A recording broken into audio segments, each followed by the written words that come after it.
little bit about Current, first of all. This is the second of our series webinar, and Current is an organization that represents innovation, network innovation companies in Europe, the voice of European innovation network companies. And really, we're focused on optimizing grids, bringing new technology to grids, and not just optimizing existing grids and getting the most of them, but new grids and developing grids for tomorrow. That's the business we're in, and we're very focused on the Green Deal. And we believe that the network, the power network, is absolutely central to achieving the Green Deal in Europe. So we're very committed to that. Next slide, please. So this is the previous webinar hosted on optimizing power grids for a clean and greener future. That was hosted by Smart Wires in October. Next slide, please. So a little bit about me. I'm Vice Chair of Current and Chief Executive of Supernode. And Supernode is a company that develops the housing for superconductors to help with the thermal management. And that's really about expanding the use case. So superconductors are in use today, but in limited circumstance in major cities. And we're working to improve the thermal management so that they work reliably 24/7 and effectively that the superconductors remain super and cool. And one of the applications we're really focused on is the offshore. So bringing those remote renewables, more of them, more economically to markets. So we're delighted to have achieved a statement of feasibility for an offshore, and we're really focused on extending the range and application of this fantastic product. Next slide, please. Thanks a lot for having me. It's a pleasure to address your conference today and say a few words by way of introduction on the offshore strategy, which I assume most of you will know at this stage. But I'll take the opportunity to walk you, but I'll try to be really quick, through a couple of the main points we have raised to set the scene. And I would just like to apologize in advance that I won't be able to stay for the panel discussion in the very end. But I look forward to hearing the outcomes of the conference. So I think we can move directly to the next slide. First of all, why did we decide to do a specific offshore strategy? Because surely offshore renewables is only one part of our effort to reach net zero in mid-century. Clearly because we identified the strategy on the side of offshore renewables as being a particularly steep one, if you like, simply, first of all, because of the steepness of the increase that will be needed looking at offshore renewable energy. Because what we have today in the waters with 12 gigawatts mainly in the North Sea is of course rather limited compared to the contribution that we consider and our models result in as necessary for offshore renewables to grow in 2030 excuse me, and in 2050. Which as you all know by now goes up to 300 giga for wind and the potential additional 40 gigawatt for ocean energy technologies.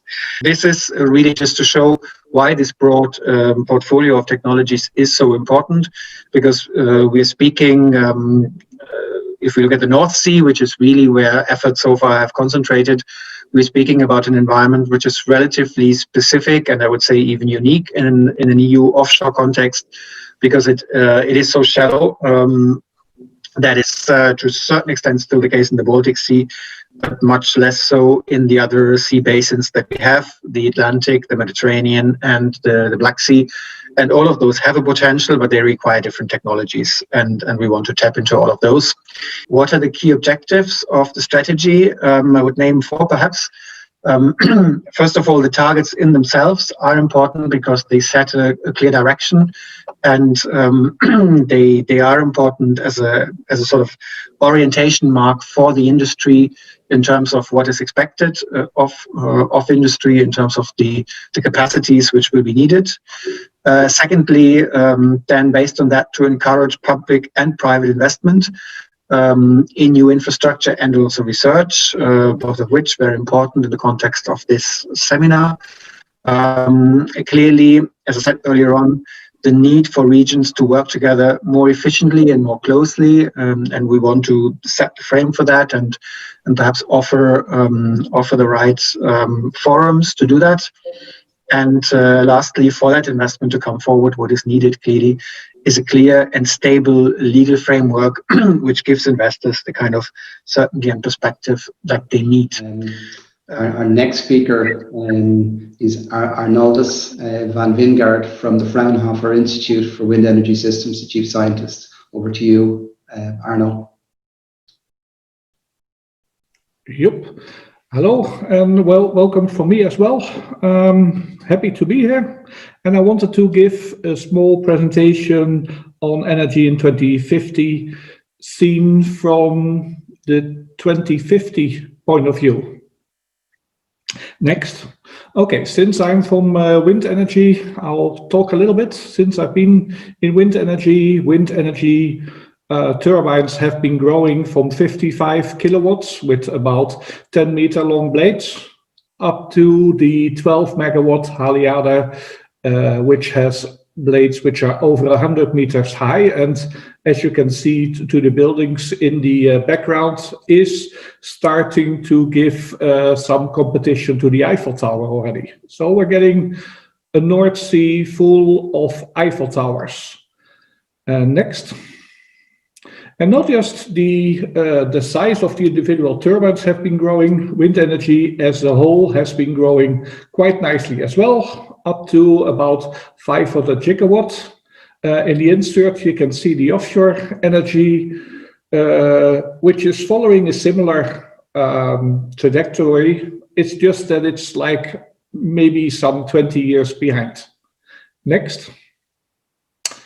So this is all very good, and this is typically the point where I congratulate the industry on a job well done.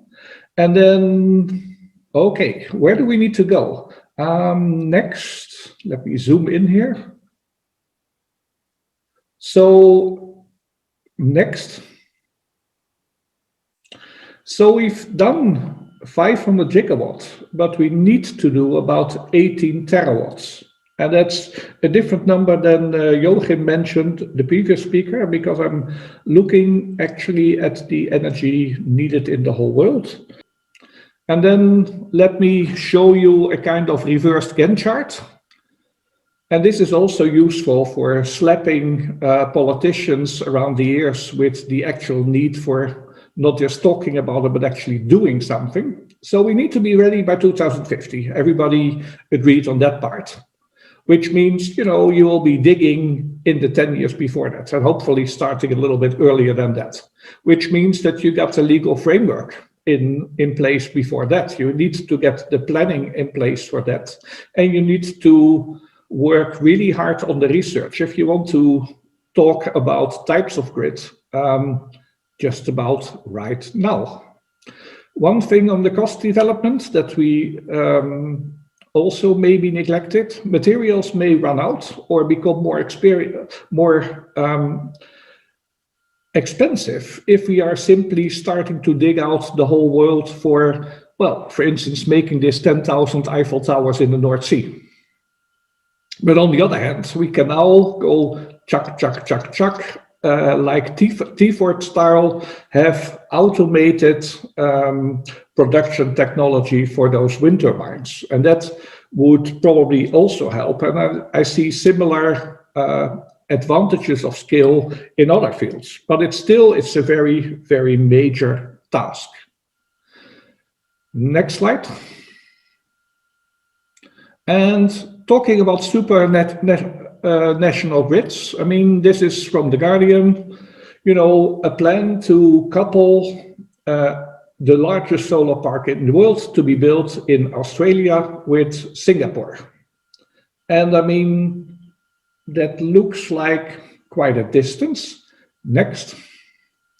Putting actually the map of Europe in more or less the same scale on top of that will show you how big that really is. And it's also showing how possible and necessary it will be to couple everybody on the planet together in order to get this thing actually working. So with renewables, we will see and have seen that already, geographical concentrations of generation. We will see a need for longer distances in transmission, and I would like to add even the highly distributed resources, such as, if I go to the extreme, rooftop solar, will generate local peaks, which will need to be distributed over longer distances in order to benefit from complementary weather situations and to provide some flexibility or balancing for load generation. And there's another driver. If we talk about offshore, then we need to talk about cables. And here, remember, longer cables were not very compatible with high transmission capacities. But in future, we are talking about developing a sort of an overlay network, a meshed infrastructure. And that means this will be built much more like a network where you don't build individual lines, you build nodes and connect them with lines. And all this coming from different vendors. So all the components have to become much more interoperable. And a certain level of standardization will also be needed in order to allow us to build a grid step by step, because obviously nobody will order a grid in one big project. So that is what we have to learn and to develop in time. Thank you, Jochen. Thank you for that. And I think what's interesting there is the call to arms and talk about a moonshot. So we have reverse Gantt charts and now a moonshot. And I also want to acknowledge the great work, Jochen, and the inspiration that we took in our company from Best Paths, because they demonstrated they did a type test for a superconducting cable that could move beyond 3 gigawatts and more to come. So there's hope. So our next speaker is Cornelis Platt, who was responsible and involved for many years with the promotion project.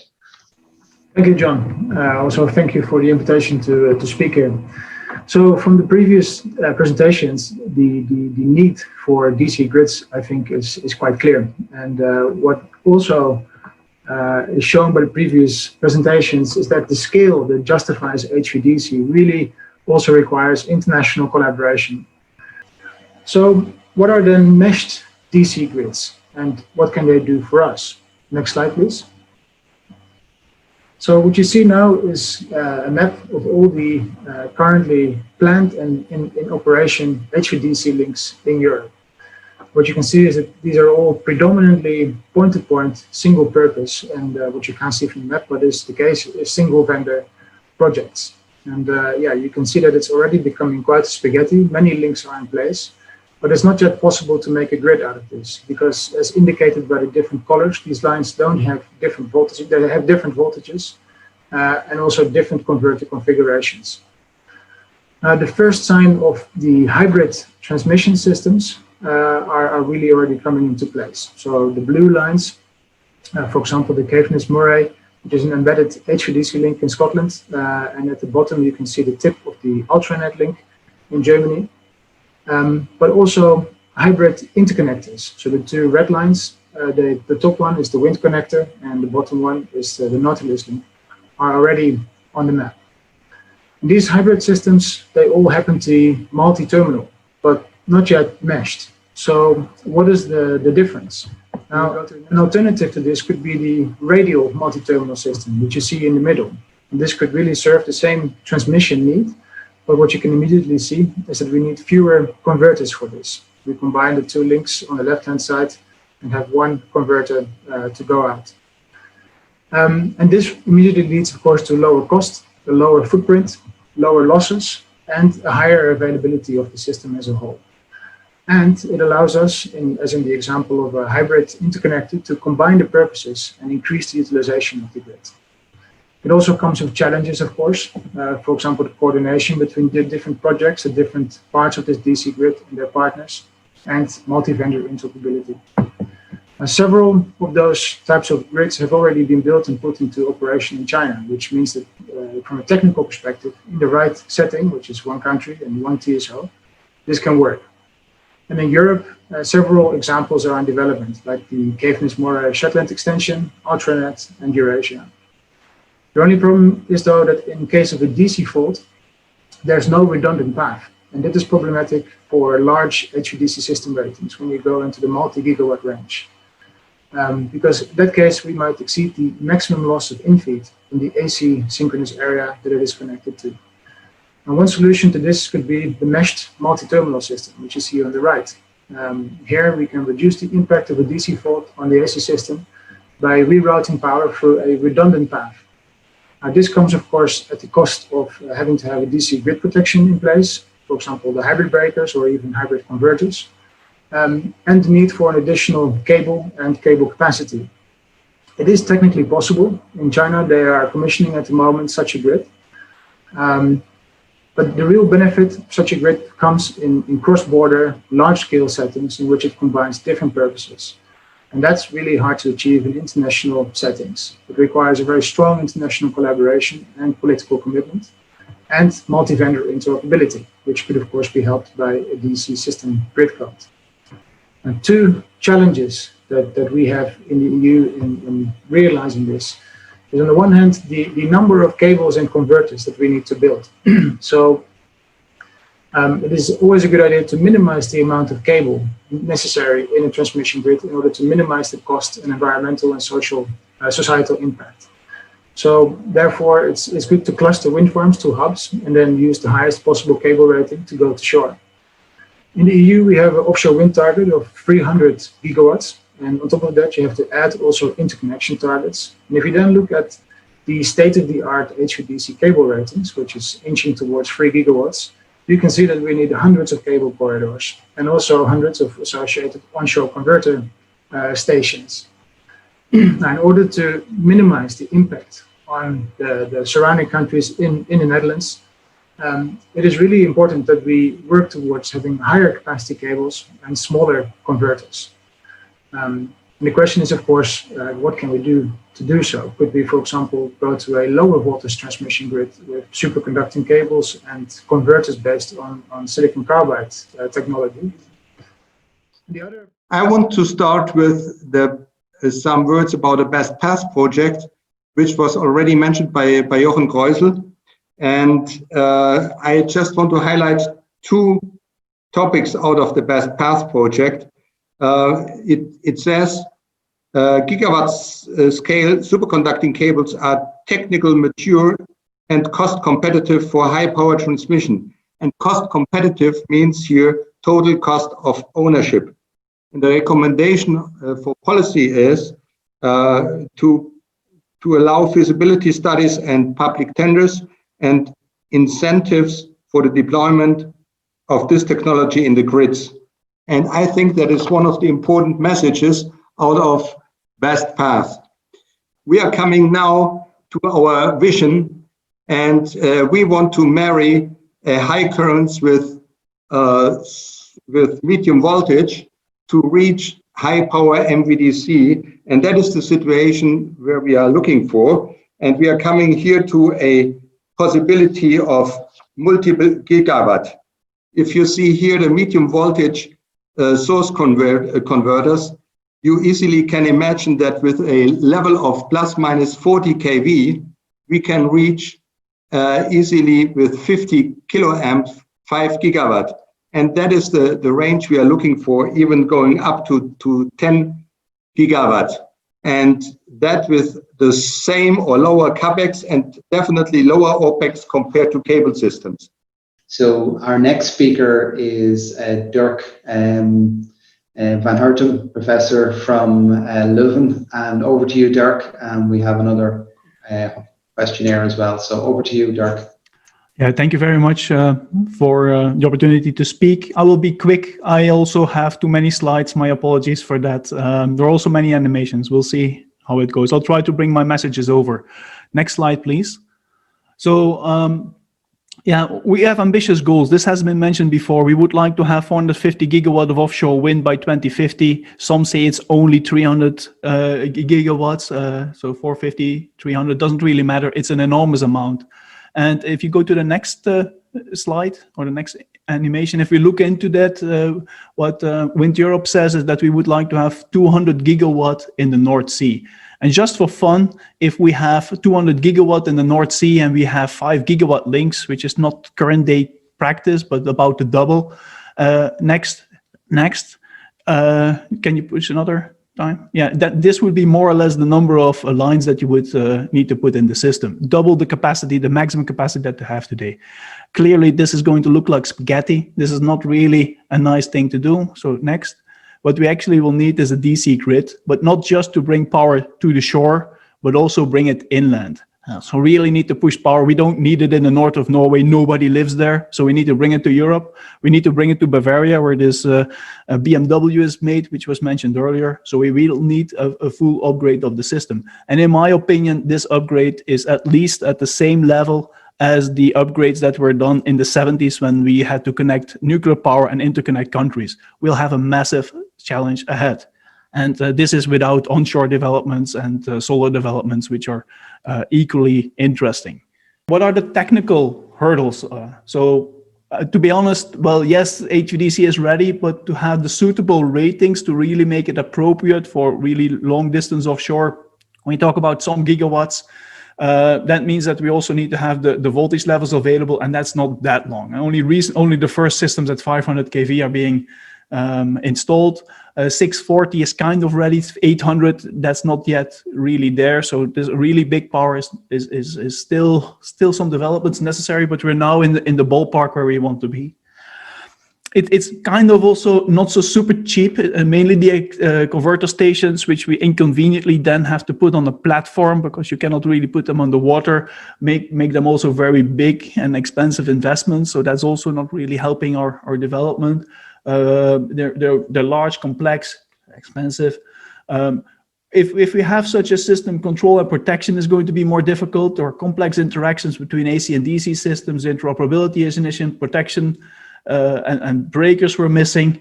So basically, we said for 10 years that we're ready, but only now we are really at the point that we're truly ready, I would say. But there are also two other things that limit our technical development, I would say, is that, well, it doesn't really match well with what we're doing today. It doesn't really fit with the existing system, and we don't really have the experience to deal with that. And it's not helped that we don't have existing installations in Europe. So I think that we will have DC grids in the future. We need them because otherwise we're not going to have our mass integration of renewables that we all want. The perceived risks and uncertainties have delayed current developments. We were ahead. I'm not so sure that we are. I have to say that the recent change with both TSOs and vendors make me hopeful that things could happen in the right direction. The required upgrade of the grid is fundamental. It's not a patchwork of solutions, and we cannot live with the "this is not how we do it today" mentality. This has to go. We are going to change everything and deal with it. Regulation should never be the blocking issue. If regulation is blocking progress, then it's bad regulation. I think we need to be fair and say that as well. AC and DC systems interact. Fine, there is more control, but there are adverse interactions possible. That means that we need new tools, and the operation of the hybrid AC-DC grid shall be different from the existing grid. So there are changes. And the slides that I skipped are the following. Let's start to build the DC grid today.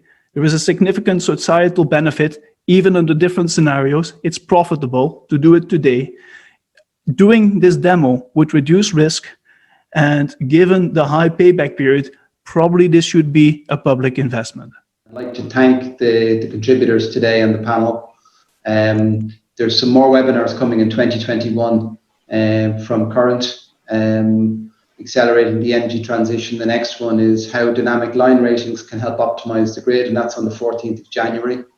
And thereafterwards in February or March, we'll have one on cybersecurity, which is going to be very, very important as we move towards more solid state devices and controllable passive, move away from passive networks to more active networks. It's going to be crucial that we cover cybersecurity to keep the lights on. So thank you very much to all the presenters, and thank you for your commitment and slides. I wish we had more time, but we can only touch on it. And we may be back to you to help us answer some of these questions we have coming in, and we'll do that offline. So thank you very much to everybody, and thank you for joining us.